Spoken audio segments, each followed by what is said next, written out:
Ketika Anda melakukan itu karena petunjuk hadis, maka Anda dapat pahala. Paling enak, tidur dapat pahala. Nah, saya pernah lakukan ini, teman-teman sekalian. Itu waktu di pesantren tuh. Kalau sudah diberikan waktunya, Anda tidak minta, Anda butuh waktu apa lagi? Ayo, yang katanya mohon kepada Allah, minta keturunan terbaik, rizki terbaik, pasangan terbaik, ya perilaku yang baik, waktu ini. Nah, apa doa di antara yang dimohonkan? Ini saya tunjukkan ada di Abu Daud, dan inilah doa yang paling cepat diijabah di antaranya oleh Allah Subhanahu wa taala. Awas hati-hati, karena ini peluang diampuni dosa cukup besar di sini. Dan seketika Allah yang mengampuni. Seketika Allah langsung yang mengampuni. Jadi ada orang yang ketika istighfar di waktu sahar, seketika diampuni oleh Allah Subhanahu wa taala. Bagaimana caranya? Mari kita lihat. Maaf ya, maaf sekali lagi, kalau di pekerjaan ada kesulitan, minta saat itu. Di rumah tangga ada masalah, minta saat itu. Ya, dalam kehidupan ada persoalan, minta saat itu. Walaupun tidak ada apa-apa dalam kehidupan dunia, minta surga terbaik yang di akhirat. Maka ini diantara sunnah. Setelah Anda kerjakan itu, saya katakan pada Anda, insya Allah akan terjadi perubahan dalam hidup Anda minimal di hari itu. Gak percaya silahkan, silahkan coba, demi Allah saya katakan. Silahkan coba, bedakan rasanya, rasakan bedanya, dan pasti akan terasa bedanya.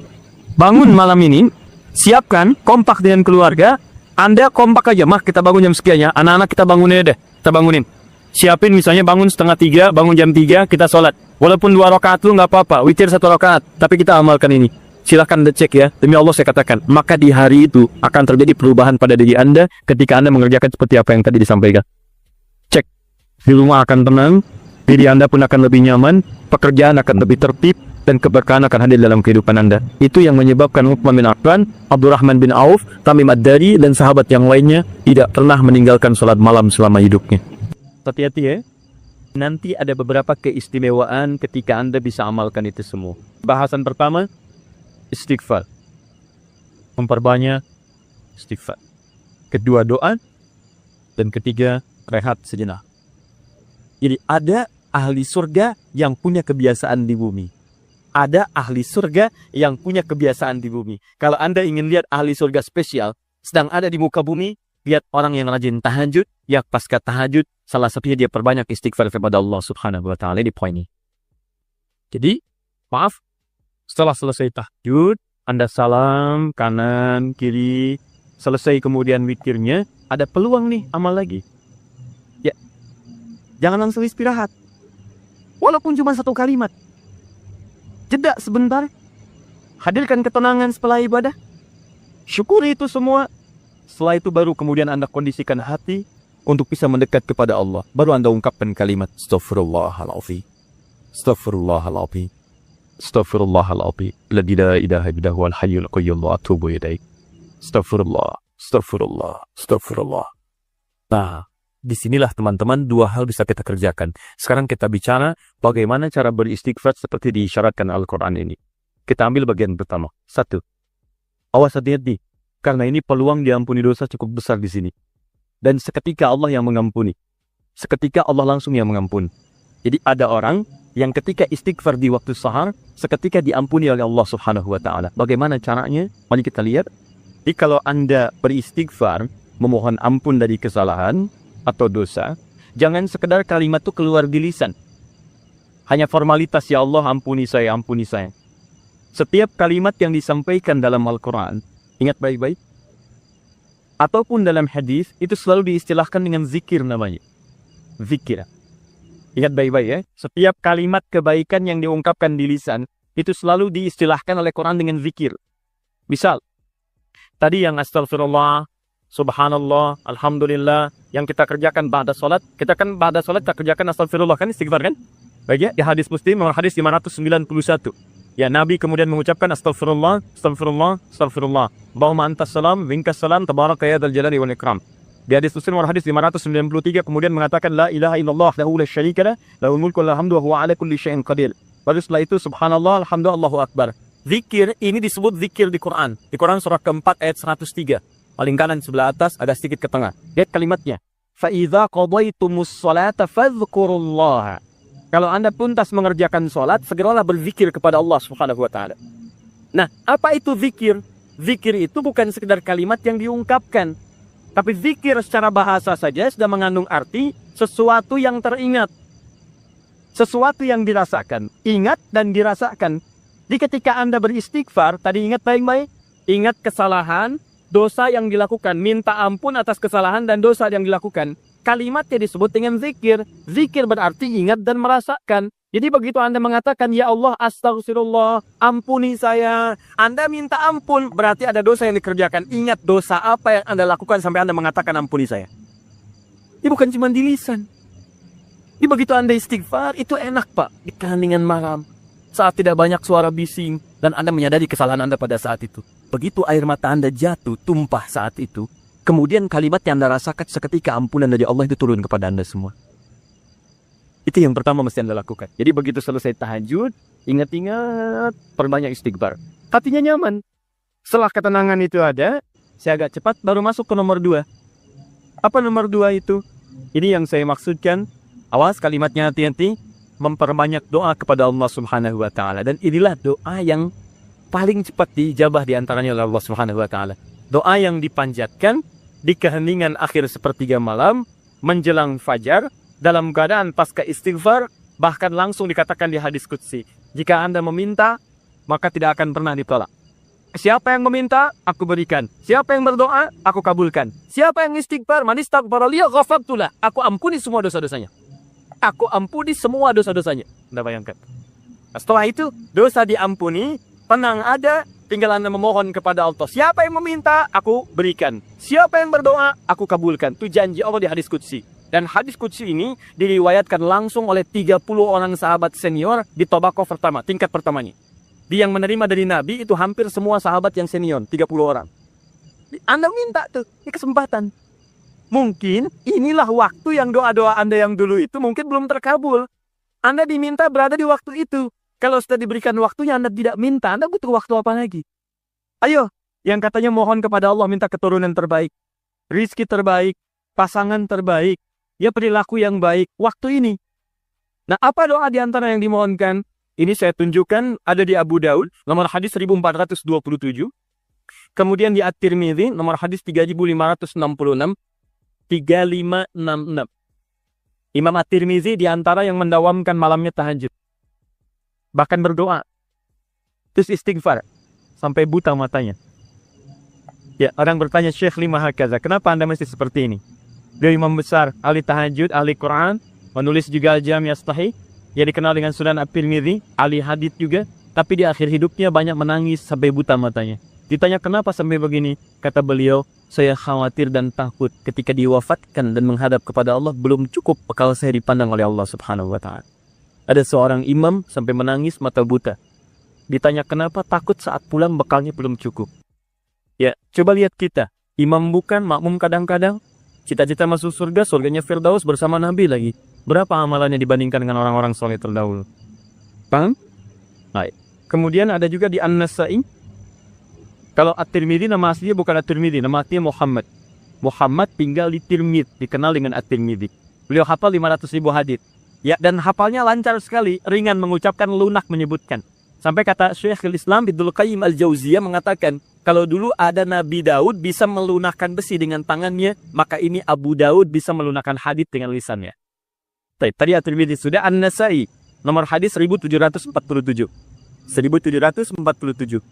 Kemudian Ibnu Majah, An-Nasa'i ini muridnya juga Imam Asy-Syafi'i, ya pernah belajar kepada Imam Asy-Syafi'i. Kemudian Ibnu Majah nomor hadis 1168. Ya. Semua hadis yang diriwayatkan oleh para imam ini sumbernya dari seorang sahabat, menantu Nabi sallallahu alaihi wasallam, yang juga sering dibangunkan oleh Nabi sallallahu alaihi wasallam untuk menunaikan salat malamnya, yaitu sahabat Ali bin Abi Thalib radhiyallahu taala anhu. Apa di antara doanya? Allahumma inni a'udzu biridhaka. Ya, Ali bin Abi Thalib mengajarkan doa dari Nabi sallallahu alaihi wasallam setelah kemudian tahajud, setelah beristighfar kepada Allah, lalu doa pertama yang disampaikan bukan doa permintaan lain-lain dulu, tahan dulu yang lainnya. Tapi yang didahulukan yang ini. Ya Allah, Allahumma inni a'udzubika biridhaka min sakhatik. Ya Allah, saya berlindung kepadamu dengan mengharap ridhamu. Jauhkan saya. Ya Allah, jauhkan saya dari segala apa yang Engkau murkai. Di antara makna ridha, kalau sudah datang dari Allah, maka mengabulkan semua doa-doa yang dimohonkan. Ridha itu maknanya 3. mengabulkan doa yang dimohonkan, mengampuni dosa yang pernah berlangsung dalam kehidupan, dan yang ketiga memberikan solusi dari semua persoalan yang Anda hadapi dalam kehidupan. Baik. Teruskan. Wa bimu'asatika min uqudatik. Wa bimu'asatika, dan hamba berlindung kepadamu ya Rabb dengan segala penjagaan dan pemaafanmu. Mu'afah itu adalah sifat penjagaan dan pemberian maaf. Anda dijaga oleh security, terjaga, nyaman Anda. Anak dijaga orang tua, nikmat, nyaman. Tapi apakah selamanya bersama security? Tidak. Selamanya bersama orang tua, mungkin terpisah. Kalau Anda titipkan diri Anda kepada Allah, maka siapa yang bisa mengganggu Anda dalam kehidupan? Maka Anda bermohon kepada Allah, ya Allah, tolong jaga hamba ya Allah. Dan kalau salah, kalau maafkan hamba. Dan yang lebih hamba mohonkan, tolong jaga hamba dari uqubatik, dari hukuman-hukuman. Nah, hukuman dunia dan siksa akhirat itu disebut dengan uqubah. Maka Anda bermohon kepada Allah, ya Allah, kalau ada perilaku saya yang tidak baik, yang bisa menghadirkan percepatan hukuman di dunia, mohon lindungi saya. Lindungi saya, karena Anda tidak tahu sedang mengerjakan apa yang mungkin Allah murka dengan Anda. Dan kalau ada jalan kembali saya, yang berpotensi menghadirkan hukuman abadi di akhirat, mohon lindungi saya, jaga saya dan maafkan kesalahan saya. Karena kalau cuma dijaga nggak ada pemaafan, masuk juga ke situ. Tapi ketika Anda dimaafkan dari kesalahan-kesalahan Anda, dijaga oleh Allah ketika saat itu, maka nikmat yang Anda peroleh pada saat itu. Paham ya? Nah, maka ini kalimat setelah itu Anda puji Allah. La ukhsis anak adik. Ya Allah, saya tak mampu menghitung kebaikan, kemuliaan dan pujian darimu. Karena itu pujian yang disampaikan karena kebaikan berlimpah yang tak terukur, yang tidak terukur. Seakan-akan Anda katakan, ya Allah, Engkau sudah banyak berbuat baik kepada saya, ya Allah. Saya nggak bisa menghitung, ya Allah. Saya nggak bisa menghitung. Anta kama astaita ala nafsi. Hitungannya sesuai dengan apa yang Kau hitung saja. Saya tak mampu menghitung. Tapi mohon, ya Allah, di balik segala kebaikan yang tak terhitung itu, saya minta kepadamu, ya Rabb, tolong jaga saya, ya Allah, dari segala hukuman-Mu, dan tolong ridhoi saya dan jaga saya, ya Allah, dari segala hal-hal yang mengundang murka-Mu. Itu yang paling indah. Maka sejak saat itu, insya Allah Anda akan dijaga dalam kehidupan harian Anda. Setelah itu silahkan bebas mau minta apa.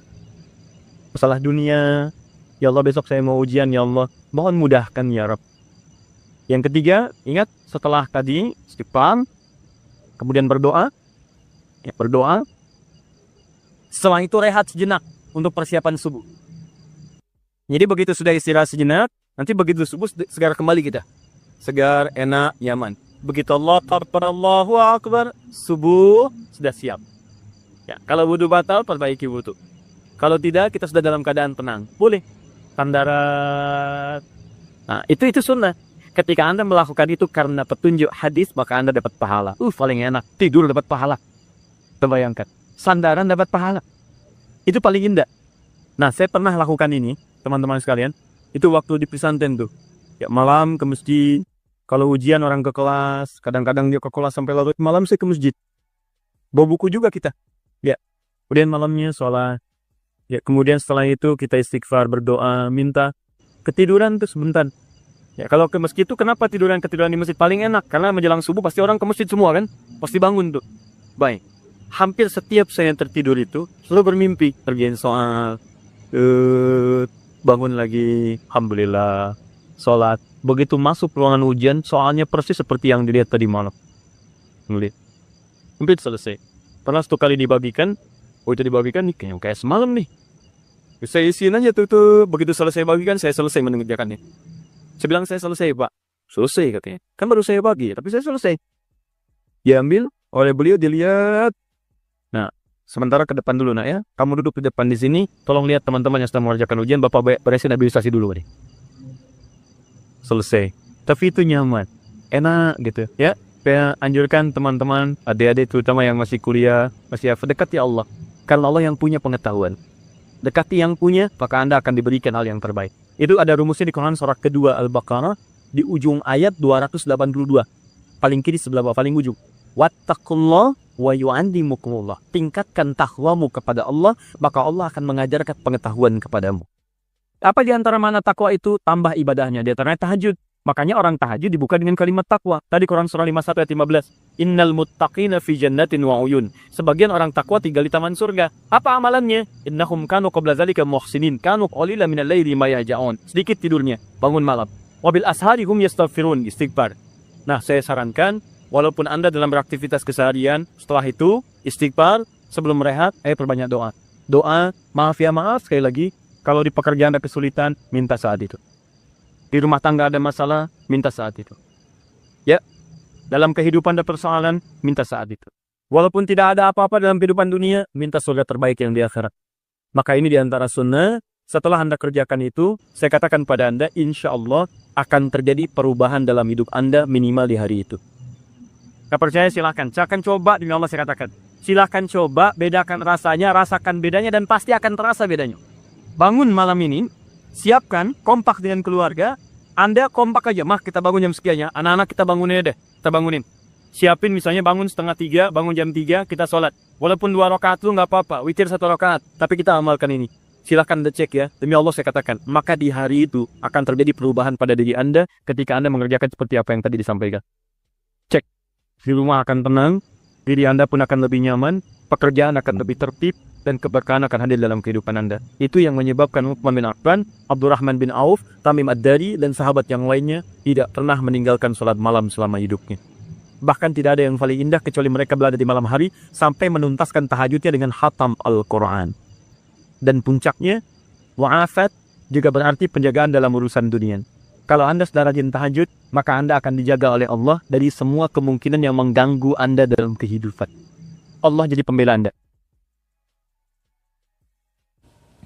Baik, Ustaz izin bertanya, apabila di masa lalu pernah lalai dalam menjalankan solat, lupa ya beberapa kali, apakah wajib diganti ataukah cukup dengan bertaubat kepada Allah? Karena saya pernah mendengar tidak boleh melaksanakan solat sunnah sampai semua solat yang pernah ditinggalkan diganti. Tapi saya juga pernah mendengar cukup bertaubat kepada Allah dan berjanji tidak akan mengulangi lagi. Mohon bimbingannya Ustaz. Allah barik fi. Baik, seorang yang pernah bermaksiat, apapun itu jenisnya, baik maksiatnya terkait dengan Allah, bermaksiat kepada Allah secara langsung, ya, contoh diminta untuk beribadah, solat itu kan bagian pokok kepatuhan kita, bukti keimanan kita kepada Allah. Quran surah ke-20 Taha ayat ke-14, ya, solat itu bagian pokok pembuktian iman kita kepada Allah. Innani anallahu la ilaha illa ana fa'budni wa aqimis salata lidzikri. Aku adalah Allah, tak ada Tuhan yang layak dipertuhankan disembah selain aku, kata Allah, maka sembah aku. Ya, bagaimana menyembahmu ya Allah? Wa aqimis salat, tunaikan salat. Ya, untuk mengingat aku, kata Allah. Quran surah ke-20 Taha ayat yang ke-14. Ada orang tak salat. Ya, tapi dia mengaku beriman. Atau dia menunda-nunda salat. Ya, atau salat semahunya. Ada orang puasa Daud, dia salat Daud. Puasa Daud tu dia puasa Senin, Selasa dia rehat. Ya, Rabu dia puasa, Kamis dia rehat. Tu puasa Daud. Ada ini orang solat Daud. Ya, subuh dia solat, zuhur tak. Asar dia solat, maghrib tak. Itu solat Daud. Itu tidak ada. Ya, dia melakukan itu, dia maksiat pada Allah. Maksiat dalam hal ibadah.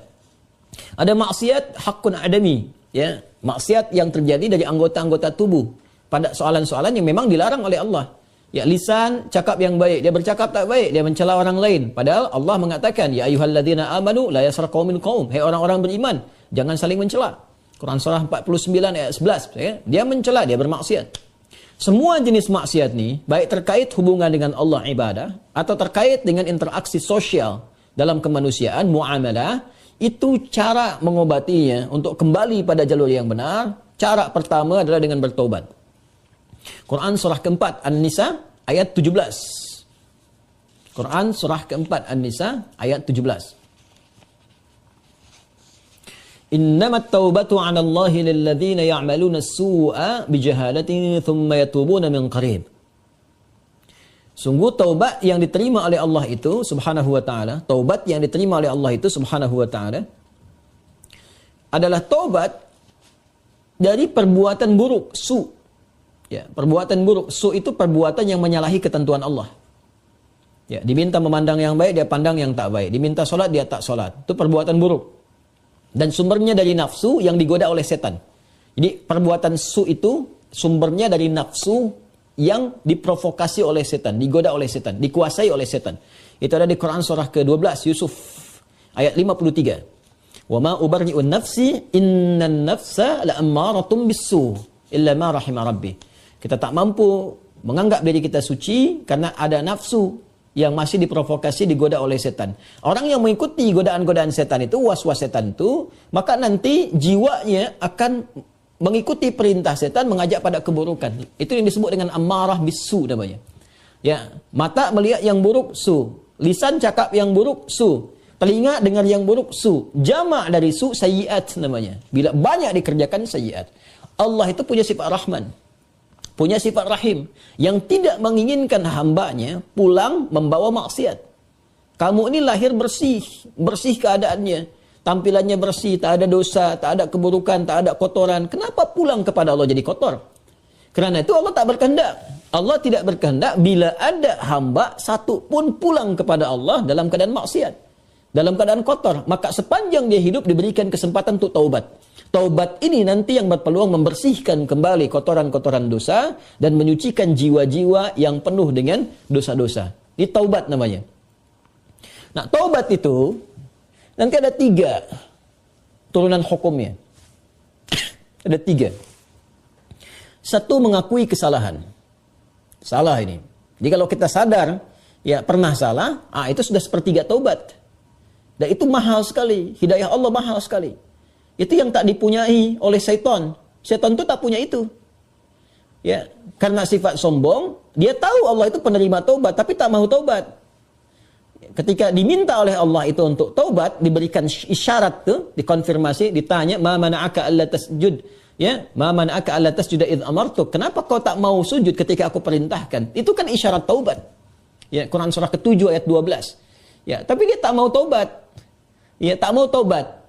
Dia menjawab, ana khairum minhu, khalaqtani min narin wa khalaqtahu min tin. Aku lebih hebat. Nah, itu bahaya. Kesombongan itu bisa menutup seseorang untuk bertaubat kepada Allah. Itu bahaya sekali. Karena itu Allah mengharamkan kesombongan. Ya, karena sayangnya kepada hamba diharamkan kesombongan supaya masih berpeluang untuk taubat. Itu bezanya atau bedanya syaitan dengan manusia. Ingat ya? Manusia salah karena ada nafsu, tapi manusia taubat. Adam manusia diberi contoh oleh Allah, ya, supaya bisa diteruskan pada anak cucunya. Diberi contoh, Adam keliru, lalu kemudian diberikan jalan taubat. Al-Baqarah ayat 37. Fatalaqqa Adamu min rabbih kalimatin fataba alaihi. Adam menerima talaqi ayat-ayat taubat. Ya, dia memohon kepada Allah, Rabbana zalamna anfusana wa illam taghfir lana wa tarhamna lanakunanna minal khasirin. Taubat dia, diterima taubatnya. Syaitan salah, diberi kesempatan taubat, dia tak taubat. Ya, jadi jangan ikuti jejak syaitan. Wala tattabi'u khutuwatis syaitan. Quran surah kedua ayat 168. Jangan ikuti langkah syaitan. Kita beza dengan syaitan, kita beda dengan syaitan. Manusia salah, manusia taubat. Syaitan salah, syaitan tak kenal taubat. Jadi kalau ada manusia bersalah, pernah berbuat salah, tak mau dia taubat, itu patut diduga. Boleh jadi sedang dikuasai oleh syaitan. Nah, jadi kalau ada pertanyaan, itu pertanyaan fitrah. Ya, saya pernah salah. Itu selalu ada fitrah itu. Ya, 2 anak Adam yang pernah salah satunya bermaksiat itu dan berkehendak untuk membunuh Adam, membunuh anak Adam salah satunya. Ada kisah 2 anak Adam itu di surah Al-Maidah, ya, ayat 27 itu, ya, sampai dengan 30, ya.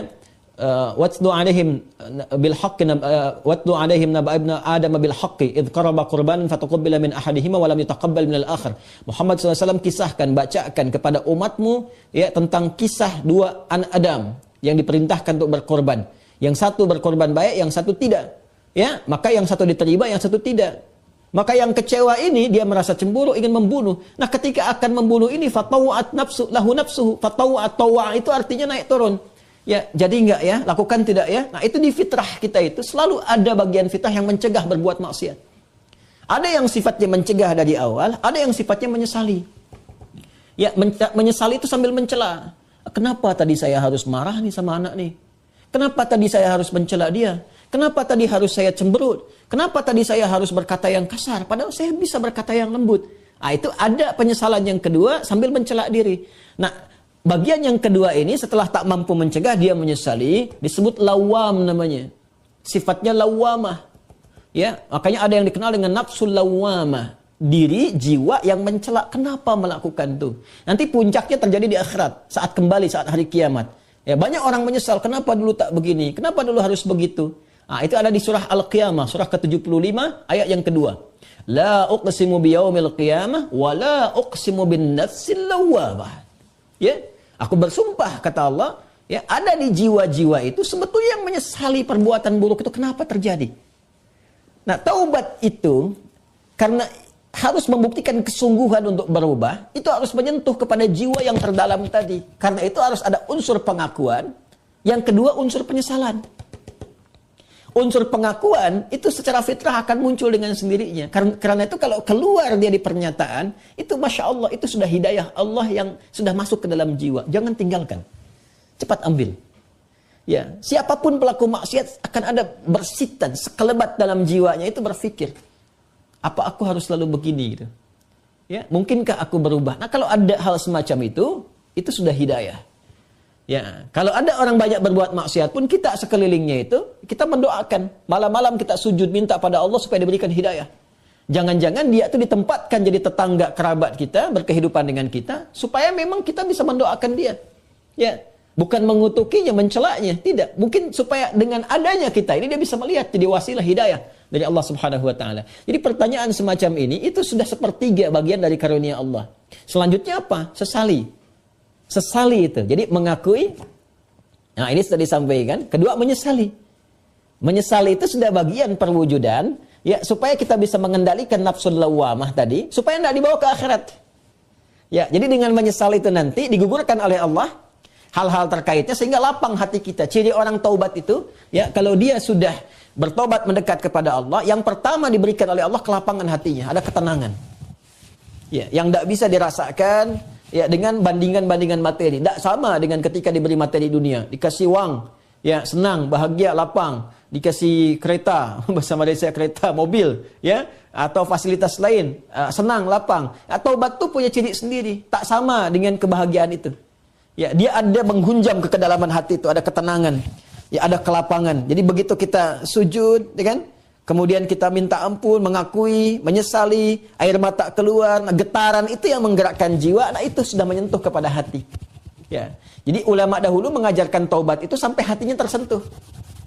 Ya, bukan taubat yang di lisan saja, saya taubat ya Allah, taubat ya Allah. Ya, taubat itu mesti mampu melapangkan hati, jiwanya mesti tersentuh. Keadaan hati yang lapang, yang tersentuh, sehingga menjadikan cawan hatinya terbuka, siap menerima perubahan, itu disebut nasuha namanya. Nasuha. Ya, karena itu pernah dengar nasihat. Saya mau minta nasihat dari Ustaz. Nasihat. Nasihat itu dari kata nasoha. Sesuatu yang melapangkan. Karena kalau kita dengar nasihat, hati kita lebih lapang. Anda punya masalah, konsultasi, diberikan jawaban, hati lapang. Itu nasihat namanya. Ya, seakar dengan kata nasoha. Nasoha yansohu. Sifat keadaannya disebut nasuha. Karena itu kita mendengar ada ungkapan, istilah bahkan diambil dari ayat-ayat yang sampai kepada kita, taubat nasuha. Ya kan? Taubat apa? Nasuha. Taubat yang mampu melapangkan hati. Caranya bagaimana? Mengakui, menyesali. Penyesalan itu harus langsung bisa menyentuh kepada jiwa. Ya. Karena itu ada ulama mengajarkan istighfar sekian kali supaya jiwanya tersentuh, bangun di malam hari, ya kan? Yang ketiga, di bagian terakhir, membuktikan perubahan dari hasil taubat itu. Membuktikan perubahan dari hasil taubat itu dengan beramal soleh. Dengan beramal soleh. Jadi kalau saya bisa ilustrasikan seperti ini. Bismillah. Ini salah. Perbuatannya disebut dengan su. Ya, dengan segala turunannya. Mata salah, telinga salah, lisan salah sampai ke kaki, itu perbuatan su. Jamaknya sayyiat. Ya, tadi Quran surah ke-4 An-Nisa ayat 17 yang menggunakan su, 18-nya sayyiat. Ayat 17, innamat taubatu 'ala Allahi lil ladzina ya'maluna su'a bijahalatin. Ayat 18-nya, wa laysatit taubatu lil ladzina ya'maluna sayyiat. Ya, dan seterusnya ayat. Ini yang jelek, saya silang. Lawan dari ini namanya salih. Jamaknya salihat. wal 'asr innal insana lafi khusr illa alladziina amanu wa 'amilus shalihat. Ya. Man amana wa 'amila 'amalan shalihan. Ini tunggal, ini bentuk jamaknya. Taubat adalah jembatan yang mengalihkan perbuatan buruk ini kepada amal saleh ke sini. Tadi diawali dengan mengakui, ya Allah salah nih. Nah, biasanya Allah bantu dengan hidayah, ada pengakuan itu. Ya, ada pengakuan dalam diri kita, mengakui kita berdosa, mengakui kita keliru, kan? Diberi jalan oleh Allah, diberikan sentuhan. Nah, ini anugerah yang pertama nih. Karena itu kalau ada diberikan ini, tadi saya katakan itu sepertiga dari anugerah. Sambut dengan penyesalan, menyesali. Menyesal ini tak hanya mengatakan, kita katakan saya menyesal ya Allah, tak. Sampai merasakan di hati itu kelapangan. Itu yang disebut nasuha. Taubat nasuha, taubat yang melapangkan kepada jiwa, kepada hati. Ya, sampai merasa tenang, enak, kan? Mampu membezakan antara ini keliru, ini benar, kan? Kita menyesal, air mata keluar. Makanya Nabi pernah menyampaikan dalam kondisi seseorang itu, Masya Allah, kan? Dia dalam keadaan sunyi, sendiri, lalu menetes air matanya karena merasa berdosa. Ya, menyesal dia, menetes air mata dalam kesendirian karena merasakan penyesalan dari dosa. Seketika Allah turunkan ampunan untuknya. Ya, itu banyak riwayat-riwayat yang sahih. Yang ketiga, membuktikan keberhasilan dari taubat ini dengan merubah ini yang yang sayyiat jadi saleh, salihat. Mengganti perbuatan buruk yang salah itu dengan amal yang saleh. Apa kaitan dengan pertanyaan tadi dari saudari kita yang dari Australia tadi? Ya, kaitannya adalah ini bentuknya seperti apa? Apakah harus sama dengan jenis kesalahan yang dilakukan atau berbeda? Yang penting amal soleh saja. Karena ayat-ayat Quran yang mengiringi ini sifatnya memberikan kata umum. Ya, faman taba wa aslaha. Siapa yang tobat wa aslaha. Kemudian dia memperbaiki diri. Aslaha itu kan berubah menjadi soleh. Aslaha yuslihu. Aslaha. Itu banyak ayat di Al-Quran tuh. Man taba wa aslaha. Taba wa aslaha. Dia tobat lalu dia buktikan ingin berubah jadi soleh. Memperbaiki diri. Ya, karena katanya masih umum sifatnya, karena itu terbuka untuk bisa mengerjakan berbagai hal. Yang penting ada pembuktian. Jadi yang dituntut dari taubat itu sifatnya pembuktian saya berubah. Ya, pembuktian saya berubah. Itu intinya. Ya, jadi ketika sampai di level kedua ini pun ampunan turun. Tapi untuk membuktikan bahwa kita sudah meraih ampunan itu, kita buktikan dengan merubah diri. Berubah dari sini, bertransformasi, berpindah ke sini. Bagaimana caranya? Buktikan. Disinilah kemudian para ulama membimbing kita. Ya, ada pendapat misalnya yang mengatakan kalau jenis yang ditinggalkan perbuatan sayyiatnya atau maksiatnya, ya terkait dengan ibadah kepada Allah, pernah meninggalkan salat, kan? Maka bagaimana cara memperbaikinya? Ganti, perbaiki salat ini. Ya. Dari yang pernah kemudian ditinggalkan, maka ada yang berpendapat dengan qadha salat ketika ingat, dikiaskan. Ya. Maka di waktu-waktu tertentu, ya, saat yang bersamaan, misal setelah salat zuhur ditunaikan, zuhur selesai ditunaikan, ya, maka yang lain ada salat sunnah, dia mencoba untuk mengganti dahulu yang terdahulu, yang pernah dia rasakan tertinggal, dia niatkan untuk mengganti. Ya, ini di mazhab Syafi'i sangat populer. Ya, maka dia salat kemudian untuk dia niatkan mengganti yang terdahulu. Begitu masuk kemudian waktu maghrib, ba'da maghrib orang sholat sunnah, dia mencoba mengganti yang terdahulu lagi. Ini satu pendapat di antara sekian ragam. Ya. Ada kedua yang berpendapat, tak dibatasi dengan sholat ini saja. Ketika dia tobat, diterima tobatnya, diampuni. Kalau sudah ampun, turun, ampunan Allah turun, diampuni, ya gugur yang kemarin itu, selesai. Tinggal dia buktikan memperbaiki. Bagaimana cara memperbaikinya? Ya, sesuai dengan keadaan dia yang baru. Kalau dia sudah kerjakan sholat zuhur, ya sudah, selesai sholatnya. Mengganti yang dulu-dulu, perbanyak amalan yang lainnya dengan sholat sunnah. Dia kejar qabliyah zuhurnya, dia kejar ba'diyah zuhurnya, untuk membuktikan kepada Allah bahwa dia telah sungguh-sungguh berubah. Ya, ini hanya ragam saja bagaimana kita kemudian bisa memilih di antara ini, dan semua punya jalurnya yang dapat dipertanggungjawabkan secara syariat. Ya, jadi dipersilahkan. Anda nyamannya mau yang mana yang dikerjakan, tapi hanya ingin menunjukkan ini ada perubahan dalam diri kita. Jadi boleh Anda perbanyak amalan-amalan sunnah, ya ada yang berpendapat, ambil karena umum sifatnya, tidak ada spesifik menekankan kepada Anda. Ya harus mengganti yang terdahulu misalnya dengan kerjakan yang fardu lagi, nggak ada yang spesifik begitu. Karena itu tafsirannya luas. Ya kaidah berkata sepanjang umum tidak ada takhsis, maka jangan ditaksis. Jangan dikhususkan pada amalan tertentu. Jadi ambil yang paling ringan. Ya kalau misalnya Anda ingin coba ganti dengan mengganti menggunakan yang sunnah, silahkan, babnya luas. Perbanyak ibadah sunnahnya, bangun malam tahajud, buktikan dalam kebaikan dan seterusnya. Dan semoga dengan itu Allah Subhanahu wa taala ya memberikan ampunan kepada kita sampai kita kembali kepada Allah dalam kebaikan. Ini babnya. Ini babnya. Jadi prinsipnya sebetulnya bukan persoalan apakah ganti menggunakan fardunya lagi atau cukupkan dengan yang sunnah saja. Bukan itu persoalannya. Persoalannya sejatinya adalah bagaimana kita membuktikan kepada Allah kita berubah. Dan babnya luas. Ya. Jadi kalau Anda kemudian ingin memperbanyak yang sunnah, silahkan. Perbanyak sunnahnya, tunjukkan merubah. Sedangkan yang kemarin sudah kita mohonkan kepada Allah, minta diampuni, terampuni. Ya Allah berikan kepada kita diampuni dan seterusnya. Ya, jadi kalau Anda ingin pilih kemudian untuk mengulang kembali dikiaskan sholat di saat ingatnya. Ya, orang lupa saat ingatnya, pada waktu ingatnya dia itu sholat. Ya orang tertidur bangun saat bangunnya dia itu salat. Misalnya ada orang tidur dari subuh, kemudian dari sebelum subuh dia tidur, bangun-bangun dia jam 10 misalnya kan. Ya, baru ingat dia belum salat subuh. Maka saat ingatnya itu dia kemudian menunaikan salatnya. Nah, ini dikiaskan kepada keadaan seperti itu, ya, kemudian dia tunaikan. Adapun orang-orang yang kemudian dia ingin memilih, saya ingin perbanyak yang sunnahnya saja, tak ada masalah. Ya, tak ada masalah. Ya, jadi silahkan perbanyak sholat sunnahnya dan tidak ada satupun dalil yang spesifik mengatakan dilarang menunaikan sholat sunnah sebelum yang fardunya tercukupi dahulu. Kita pun tak tahu berapa fardu yang sudah tertinggal. Bagaimana mencukupinya?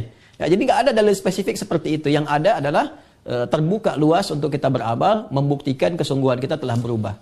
Wallahu ta'ala a'lam bis-shawab, dan semoga Allah menerima taubat yang kita mohonkan kepada Allah, dan tidak ada semua kita yang bebas dari kesalahan. Saya, Anda, kita pun pasti pernah berbuat salah. Dan Allah sangat mencintai pelaku maksiat yang bertobat dibandingkan dengan seorang yang saleh yang tidak pernah merasa salah dalam kehidupannya. Wallahu ta'ala a'lam bis-shawab. Bismillahirrahmanirrahim. Assalamualaikum warahmatullahi wabarakatuh. Alhamdulillah wassalatu wassalamu ala Rasulillah wa ala alihi wa sahbihi wa man walah wa ba'd. Saudara-saudariku, semoga hari ini kita diberikan kekuatan, kesehatan, dan ridha Allah Subhanahu wa taala dalam menjalani kehidupan, sehingga semua bukan hanya berjalan lancar tapi juga diberkahi oleh Allah Subhanahu wa taala. Ciri aktivitas yang berkah itu muaranya manfaat. Lisan bertutur beraktivitas. Bagaimana lisan yang disukai oleh Allah? Maka kata-katanya melahirkan manfaat. Kata-katanya keluar baik. Kaki melangkah bila berkah, itu melangkah ke tempat yang baik. Demikian karya-karya pun. Anda boleh jadi desainer. Desainnya disukai Allah enggak? Jangan sampai mendesain sesuatu yang Allah enggak suka. Dunianya dapat, tapi bekal akhiratnya tereduksi di dalamnya. Demikian pekerjaan yang Anda lakukan. Kalau bisa, konsepnya kan sangat ideal. Quran surah kedua ayat 201. Wa minhum may yaqulu rabbana atina fid dunya hasanah wa fil akhirati hasanah.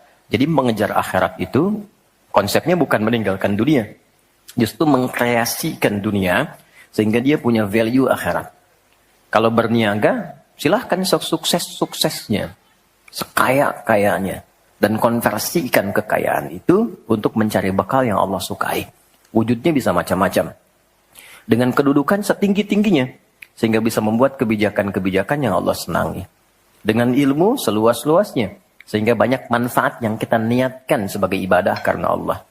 Dan tenaga sebaik-baiknya. Mungkin ada yang di suara, mungkin ada yang di tangan, di kaki. Bilal kan cari surganya dengan suaranya. Dengan azan, bukan dengan harta. Bilal ditawari jadi hakim agung sepeninggal Nabi. Setaraf ketua MA gitu ya. Itu ditolak oleh beliau dengan halus. Karena beliau passionnya memang menggunakan suara. Bukan menggunakan yang lainnya. Baik. Saya minta maaf dalam dua hal. Yang pertama, saya agak pilek hari ini. Karena memang beberapa kegiatan kemarin agak padat. Yang kedua, kita akan agak sedikit cepat karena kami ada agenda safar hari ini. Karena itu kita agak berbeda, mungkin agak lebih cepat. Dan supaya waktunya lebih efektif. Seperti yang pernah kita sepakati bersama di bulan yang lalu, bahwa kajian kita akan terfokus pada pembahasan seputar sholat. Saya sudah buatkan kurikulumnya untuk sepanjang kajian ke depan, sehingga tahu apa yang mau dibahas, materinya sampai dengan waktunya. Mungkin nanti saya akan koordinasi dengan Mas Dimas atau dari musyawarah, kirimkan email. Saya nanti kirimkan baik dari materi pokoknya, schedule-nya apa yang mau dibahas di pekan keberapa, sampai dengan mungkin dasar PowerPoint-nya. Ada saya buatkan beberapa jadi PowerPoint. Baik, teman-teman sekalian, kenapa bahasan sholat menjadi penting? Ya, ini dulu. Dan menjadi bagian yang paling mendapatkan perhatian tinggi dalam Islam, baik di Al-Quran ataupun di hadis-hadis Nabi Sallallahu Alaihi Wasallam. Semua Nabi itu menerima wahyunya di bumi. Rata-rata semua di bumi. Musa yang viral di Bukit Tur Sina, kan? Kemudian Isa alaihissalam di dekat pohon tin zaitun wilayah Palestina. Demikian Nabi Daud dan seterusnya. Tapi untuk mendapatkan satu ibadah berupa salat khusus bagi Nabi Muhammad sallallahu alaihi wasallam, tempatnya spesial. Inda sidratil muntaha, indaha jannatul ma'wa. Nerimanya langsung di dekat surga, di sidratil muntaha. Itu kan oleh-oleh yang Isra Mi'raj itu kan, mendapatkan salat. Kalau Anda mau lacak referensinya, bisa ditemukan di hadis Muslim tentang peristiwa ini, yang akhirnya mendapatkan salat. Subtopik yang nomor 1, kitab pertama, Kitabul Iman. Nomor 1, subtopiknya nomor 74, Babul Isra di Rasulullah sallallahu alaihi wasallam ila samawati wa fadlis salat. Pembahasan tentang Isra'nya Nabi sallallahu alaihi wasallam sampai di langit dan mendapatkan keutamaan salat. Hadisnya nomor 162. Riwayatnya Imam Muslim. Imam Muslim menerima dari Syaiban bin Zarukh. Syaiban bin Zarukh menerima dari Hamad bin Salamah. Hamad bin Salamah menerima dari Thabit al-Bunani. Thabit al-Bunani menerima dari Anas bin Malik radhiyallahu taala anhu. Beliau menerima dari Nabi sallallahu alaihi wasallam. Lengkap rinci peristiwa singkatnya mendapatkan salat. Dan salat menjadi pokok penentu amalan lain. Jadi kalau benar salatnya, benar hajinya. Benar salatnya, benar zakatnya. Benar salatnya, benar interaksi dengan Qur'annya. Dan benar salatnya, itu pasti baik hisabnya. Maka turun hadis spesifik yang banyak dihafal oleh para ahli hadis, jadi pegangan hidup sampai akhirat. Inna awwala ma yuhasabu bihi al-'abdu yawmal qiyamati as-salah. Amal pertama yang akan dihisab di hari kiamat adalah salatnya. Idza salahat salaha sa'iru amali. Kalau baik-baik semua amalnya, indikasinya dari salat. Wa idza fasadat fasada sa'iru amali. Kalau salatnya enggak bagus, pasti ada pengaruh ke amalan lain. Dan itu sangat menentukan. Baik. Kenapa salat? Ada apa di balik salat? Dan bagaimana cara salat yang benar yang melahirkan perubahan pada kehidupan? Itu yang coba kita turunkan sampai-sampai di bulan Ramadan pun ibadah pokoknya salat. Ya kan? Ibadah pokoknya salat loh. Sampai Nabi mengatakan, "Man qama Ramadhana imanan wa ihtisaban, ghufira lahu ma taqaddama min dhanbi." Spesial untuk Ramadan, orang yang salatnya benar khusus di Ramadan, di malam harinya yang kita kenal dengan tarawih, kalau benar salatnya dan ada getaran pada jiwanya, lalu dia berdoa spesifik, maka yang pertama Allah berikan mengampuni semua dosa yang pernah ia kerjakan selama hidupnya. Nah, itu nggak main-main. Artinya merubah dia menjadi lebih baik. Itu salat. Karena itu kenapa ada tambahan di Ramadan spesifik untuk meningkatkan salat tarawih. Berarti ada sesuatu yang sangat penting. Yuk kita mulai. Pertama kita akan bahas dari segi nama. Ya. Kedua, kita akan bahas dari segi fungsi atau hikmah atau manfaat. Baru kemudian yang ketiga, kita masuk kepada persoalan teknis penunaiannya. Baik bacaan, cara, makna. Kita belajar dari mulai menunaikan, bacaannya apa, maksud dari itu apa. Ya. Baik, kita mulai cepat. Salat. Apa itu salat? Doa. Apalagi? Kenapa doa disebut salat? Kenapa nggak disebut doa aja? Apa itu salat? Doa. Apa itu doa? Salat. Oke, yuk kita urutkan dari segi katanya dulu. As-salah, kurang lebih begini. Nanti ada versinya, ada yang pakai waw, itu ujungnya nanti kembali ke alif. Ini ya. Teman-teman, salat itu seakar dengan kata silah. Silatun. Seakar verbnya, kata kerjanya dengan kata wassala. Usul. Silah dalam bahasa Arab artinya sesuatu yang terhubung kuat. Sehingga dengan erat dan kuatnya ini sulit dilepaskan. Pernah dengar silaturahmi? Ya kan? Kenapa disebut dengan silaturahmi? Karena ada hubungan perhatian kasih yang dalam, sehingga dimanapun dia masih tersambung untuk memperhatikan.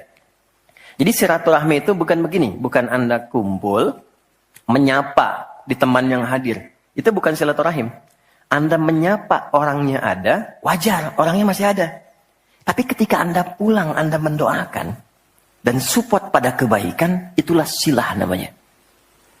Nah, hubungan yang melatih kita, supaya terus terhubung dengan Allah, sehingga tak terpisahkan pengawasan Allah kepada kita, perlindungan Allah kepada kita, pemberian Allah kepada kita di setiap waktu dan tempat dimanapun. Itu dinamakan dengan sholat namanya. Karena itu, ciri keberhasilan orang yang sholat, yang pertama kali dapatkan, adanya konektivitas dengan Allah. Sampai dia koneksinya ke Allah. Karena itu disebut wusul. Kenapa secara fikih dinamakan dengan doa? Karena saat berdoa kan terkoneksi dengan Allah. Ya kan? Nah, doa yang terkoneksi secara formal kepada Allah itu disebut dengan sholat. Quran surah keempat, dalilnya An-Nisa ayat 103. Quran surah 4 ayat 103. Paling kanan agak sedikit ke atas tuh di mushaf standar. Fa'idha qadaytumus sholata. Maka jika Anda telah tuntas mengerjakan sholat, fadhkurullaha. Maka cirinya, dia akan cepat terkoneksi kepada Allah. Itu pengertian hikmahnya. Kalau pengertian fikihnya, habis sholat cepat zikir. Zikir itu artinya terkoneksi, nyambung. Kenapa setelah sholat ada zikir lagi yang menyambungkan? Karena ada orang yang sejak saat sholat belum nyambung dengan Allah. Itulah sebabnya nanti kita akan belajar. Masih merasakan nggak? Pernah nggak begini? Sebelum sholat mau fokus nih. Tapi begitu takbir, Allahu Akbar. Yang akbar di lisan Allah. Tapi yang akbar di pikiran, project. Ya, status belum diupdate. Nyimpan sendal di mana, jemuran belum diangkat. Ya kan? Ya, pernah nggak suasana itu hadir? Nah kan? Nanti kita akan belajar. Nah, kalau akumulasi semua ingatan itu mengganggu khusyuk kita sehingga kadar khusyuknya kecil dan belum terkoneksi dengan Allah setelah sholat, maka coba zikir sampai nyambung. Idealnya ketika sholat selesai, itu punya konektivitas dengan Allah, nyambung. Ingat Allah. Qiyaman. Baru dia berdiri jalan sudah ingat Allah. Makanya kalau ada orang keluar dari masjid dan dia nyambung dengan Allah, itu mustahil tertukar sendal. Oke? Karena saat dia pakai, dia merasa diawasi Allah. Ya Allah salah, bukan punya saya. Yang saya yang itu rupanya dia pakai, padahal dia ke masjid nggak pakai sendal. Ini memang ada yang salah dengan sholatnya. Oke? Balik ke sini. Maka kalau dia berjalan jalannya baik, kalau dia duduk bekerjanya baik, gak mungkin maksiat. Gak mungkin menyentuh yang salah. Karena saat dia menyentuh, dia merasa dilihat Allah. Itu yang disebut dengan ihsan namanya. Di orang yang punya koneksi dengan Allahnya kuat, itu akan mudah menjalani kehidupan. Anda punya koneksi dengan teman-teman yang punya kedudukan tertentu. Aksesnya mudah kan? Anda punya koneksi dengan Allah. Apa yang sulit bagi Allah? Masalah dikecilin. Bukan gak dapat masalah. Masalahnya sama. Bagi orang lain besar, bagi si fulan kok ringan. Karena sebelum mendapatinya, akses dia ke Allah tinggi, Allah ringankan untuk diterima di hatinya. Dilapangkan hatinya sebelum menerima persoalannya. Jadi ketika menerima persoalan dia tinggal senyum aja. Selesai. Macet, yang lain gelisah. Alhamdulillah macet.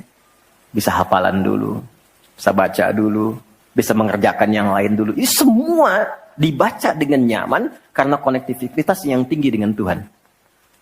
Jadi ternyata ketika diminta menunaikan ibadah salat, ada hal yang sangat besar yang Allah ingin berikan kepada kita semua. Saya ingin tanya teman-teman, berapa waktu yang Allah mintakan kepada kita untuk menunaikan salat? Berapa? Tiap hari kita kerjakan. 5 kan? 5 kan? Nomor koneksi dengan Allah. Masih ingat nomornya? 24434 klik. Naik. 2 subuh, 4 duhur, 4 asar, 3 maghrib, 4 isya kan? Ayo bikin status. Ya kan? 5 waktu kan? 5 waktu kan? Kenapa 5 waktu? Salah satunya, karena di dalam Quran diisyaratkan orang yang benar salatnya, sesuai yang dengan yang diajarkan Nabi, sesuai yang diisyaratkan Quran, akan mendapatkan 5 kemuliaan dalam hidupnya yang tidak didapatkan oleh orang yang tidak salat. 5 ini. Itu yang coba kita akan keluarkan. Itulah sebabnya kenapa salat sangat ditekankan, kenapa salat diwajibkan. Karena Allah mewajibkan kita mendapatkan semua kebahagiaan dan kesuksesan yang kita ingin raih dalam kehidupan. 5 ini. Yuk kita mulai. 1. Izinkan saya memulai dari sini supaya kita punya motivasi untuk menunaikan salat. Jadi kalau nggak tahu yang 5 ini, cara pandangnya kepada sholat jadi beban. Baru aja sujud, dasar lagi. Baru maghrib, udah isya lagi. Kan? Nah, ayo isya. Tadi kan udah maghrib. Kan? Pernah merasakan itu? Karena cara pandangnya menilai sholat sebagai beban. Padahal ketika Allah wajibkan, itu cara mewajibkannya bukan sebagai beban. Sebagai motivasi yang mengantarkan pada keindahan. 1, kita cepat. Quran surah ke-20 di ayat yang ke-14. Tafsirnya Quran surah 13 ayat 28. Satu paket. Kita pakai Quran hadis aja ya, biar nggak bisa didebat. Oke, Quran surah ke-20 ayat 14. Innani anallahu la ilaha illa ana fa'budni wa aqimis salata lidzikri. Sayalah Allah, kata Allah. La ilaha illa ana. Gak ada Tuhan yang layak dipertuhankan kecuali saya. Ini kalau kita belajar ngaji tentang tauhid, ya, belajar mengaji tentang dasar keyakinan, akidah. Ini ayat yang paling real, yang paling mudah dipahami, yang paling kuat pengakuannya. Saya coba mengumpulkan koleksi beberapa kitab-kitab yang disucikan, saya kumpulkan, nggak ada satupun kecuali di Quran yang tegas mengatakan, Tuhannya langsung mengatakan, tidak mewakili perwakilan. Sayalah Allah, satu-satunya yang dipertuhankan, sembah saya.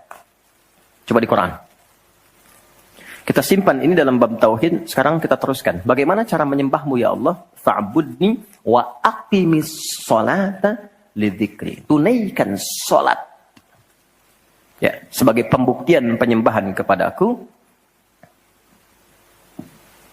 lidzikri, untuk mengoneksikan dirimu denganku. 1, salat adalah pembuktian sebagai hamba. Pembuktian iman. Pelan-pelan. Yang pertama, teman-teman sekalian, ketika Allah menerangkan fungsi salat yang pertama untuk membangun konektivitas yang kuat dengan Allah, itu ternyata dasarnya bukan materi, bukan kedudukan, tapi penghambaan. Supaya engkau membuktikan diri engkau itu hambaku, sembah aku, lewat salat. Jadi kalau ada orang yang mengatakan, Tuhanmu siapa? Allah, tapi dia nggak mau sholat, itu kata Nabi, belum sempurna kebertuhanannya kepada Allah. Ya, al-farqu bainal mu'min wal kafir, tarku sholat, kata Nabi.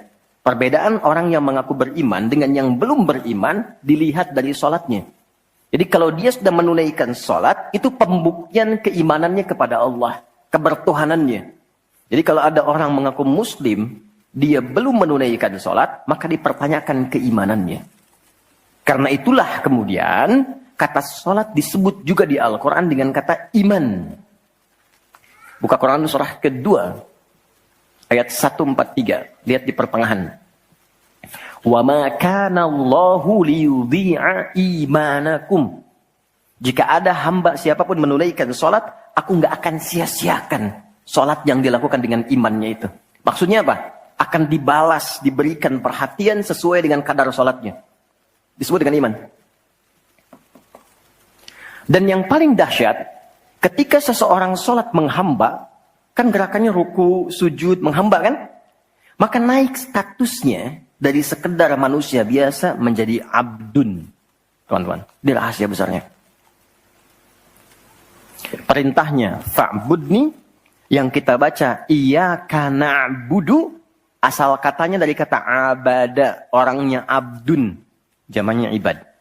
Dan tidak pernah disebutkan dalam Quran kata abdun, kecuali untuk mengangkat derajat hamba di hadapan Allah. Contoh, Nabi Muhammad ketika peristiwa Isra dan Mi'raj, dipanggilnya dengan nama apa? Quran surah 17 ayat 1. Subhanalladzi asra bi'abdihi. Tidak disebut Nabi, tidak disebut Rasul, tapi abdun. Nabi Sulaiman ketika diberikan kekuasaan besar, punya kedudukan yang hebat, sampai menundukkan awan. Ya, sebelum Songgohan punya awan Kinton, Nabi Sulaiman sudah punya duluan. Suzuki Yatanabe tahun 96 kan, bikin komiknya. Saya nggak terlalu baca itu, atau tonton, tapi saya tahu. Itu awan ditundukkan, angin bolak-balik. Ketika mendapatkan kedudukan itu, sifat yang disebutkan abdun, bukan Nabi.